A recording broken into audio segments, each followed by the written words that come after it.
तो एपिसोड की शुरुआत में हम देखते हैं एमजे को, जो कि पीटर को बोलती है हे पीटर, जिससे पीटर बोलता है क्या हुआ एमजे। एमजे कहती है देखो हमारी बेटी फिर से छत पे है, जिससे पीटर सोचता हुआ कहता है अरे हाँ। एमजे कहती है तुम्हें ये ठीक लगता है, मैं गिरने की बात नहीं कर रही, शायद इससे भी बुरा हो सकता है। उसके बाद हम देखते हैं पीटर के पास बैठी लड़की कहती है वो लाइट शॉक के अंदर भी अपना हाथ डाल सकती है। पीटर कहता है अब ये कहना जरूरी था क्या। उसके बाद हम देखते हैं कि एमजे अपनी लड़की की ओर हाथ करके बोलती है मैं इसे सिखाना चाहती हूँ कि फर्श चलने के लिए होता है और सीलिंग की चीजों के लिए होती है, जिससे पीटर कहता है एमजे मैं उसे लेके आता हूँ, और एकदम से छलांग मार के अपनी लड़की के पास आ जाता है और उसे कहता है परी चलो नीचे आने का समय हो गया। लेकिन एकदम से हम देखते हैं कि पीटर के कान में बहुत तेज दर्द होने लगता है और ये दर्द यूनिवर्स के सभी स्पाइडरमैन को होने लगता है। उसके बाद एमजे अपनी बेटी को कहती है मैं क्या हुआ तुम्हें, लेकिन पीटर अभी भी दर्द से चिल्ला रहा होता है और कहता है कि पहले मैं मजबूत स्पाइडर सेंस को महसूस करता था जब कलेक्टर का खतरा पृथ्वी की ओर आ रहा था, जो कि असल में सच साबित हुआ था। उसके बाद हम देखते हैं एक लड़की को जो कि लैपटॉप पर कुछ सर्च कर रही होती है, लेकिन वो कहती है मून गर्ल का दिमाग समस्या से काफी आगे निकल गया है और ऐसा कोई नहीं कर सकता, और एकदम से शैतान करती हुई भागने लगती है। उसके थोड़ी देर बाद हम देखते हैं कि वो लड़की अपने बड़े से डायनासोर पे बैठ के न्यूयॉर्क की तरफ भागने लगती है, क्योंकि ये लड़की बहुत होशियार लड़की है और दुनिया के सबसे होशियार इंसान को मिलने जा रही है। और उसके बाद हम देखते हैं ऑफिस में बैठी एक लड़की को जो कि कहती है आप क्या महसूस करते हैं, जिसे सामने बैठा हुआ आदमी कहता है मैं महसूस करता हूँ एक बहुत तेज दिमाग को। वो जाग उठा है और कहता है कि पहले मैंने ऐसा कभी नहीं महसूस किया। लेकिन फिर हमें दिखाया जाता है एक बहुत बड़ा मॉन्स्टर जो कि गुस्से से कहता है मैं तुम्हें सुन सकता हूँ। और फिर हम देखते हैं पीटर पार्कर को यानी कि स्पाइडरमैन को और उनके सभी साथियों को, जिनमें से एक साथी ल्यूक कहता है क्या हो रहा है यहाँ पीटर, जिससे पीटर कहता है कि ल्यूक ये स्पाइडर सेंस है जो कि आने वाले खतरे को महसूस करता है, शायद काफी बड़ी कयामत आने वाली है, और कहता है कि ये काफी समय से मुझे नहीं हुआ था,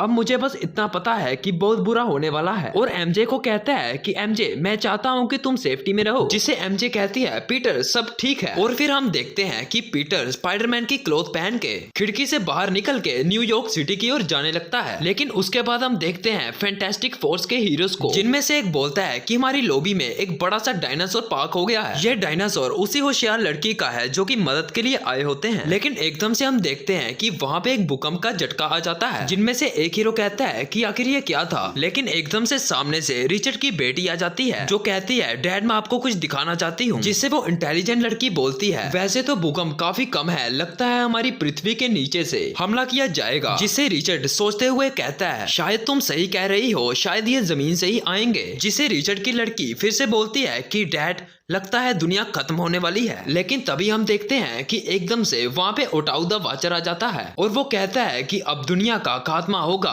और वो गुस्से से बोलता है कि पृथ्वी के पास अब कुछ घंटे हैं। लेकिन फिर हमें दिखाया जाता है स्पेस, जहाँ पे हमें बताया जाता है कि 10,000 साल पहले इस मशीन को बनाया था, जो कि एक बहुत ज्यादा पावरफुल मशीन थी। इस मशीन को पृथ्वी की रक्षा करने के लिए बनाया था, जो कि ब्लैक होल्स को भी अपने अंदर समा सकती थी। इस मशीन को अनमेकर दागी ने बनाया था, जो कि एक जंगली था, और फिर इस मशीन ने पूरी दुनिया और आकाश को बनाया। इस मशीन में इतनी शक्ति थी कि इसे बनाने वाला खुद सो गया। लेकिन फिर हमें बताया जाता है कि इस मशीन ने ब्लैक होल्स की पावर को ज्यादा ही एब्जॉर्ब कर लिया था, जिस कारण वो मशीन फट गई, और तब तक इस मशीन ने बुरी शक्ति से लोगों को बचाया था। तभी हम देखते हैं कि वहाँ पर एक बहुत खतरनाक व्यक्ति आ जाता है जो कि मशीन के ऊपर अपनी पावर का इस्तेमाल करने लगता है और फिर वहाँ से जाने लगता है और कहता है कि दुनिया। लेकिन तभी फिर से हमें दिखाए जाते हैं वो ही सुपर हीरो जो कि उसी खतरे के बारे में जानने लगते हैं। वहाँ पे स्पाइडरमैन भी होता है, लेकिन ओआटू कहता है कि वो मशीन फिर से जाग रही है और वो भी बहुत ज्यादा ताकत से, और अगर वो मशीन पूरी ताकत से जाग गई तो पूरी धरती को फाड़ते हुए निकल जाएगी, जिससे पत्थर से बना हुआ थिंग सोचता हुआ कहता है तो हमें इस मशीन को नीचे रखना होगा, जिससे फैंटास्टिक फोर्स का एक मेंबर कहता है आप ये कैसे करेंगे और क्या आपके पास कोई आइडिया है, आखिर हम ये कैसे करेंगे। लेकिन फिर हम एकदम से देखते हैं कि वहाँ पे डॉक्टर स्ट्रेंज, विजन और स्कारलेट विच आ जाती है और ये एपिसोड यहीं पे एंड हो जाता है। हे बडीज, तो मिलते हैं नेक्स्ट एपिसोड में। तो नेक्स्ट एपिसोड जल्द से जल्द आएगा, लेकिन तब तक के लिए चैनल को सब्सक्राइब जरूर से कर लेना।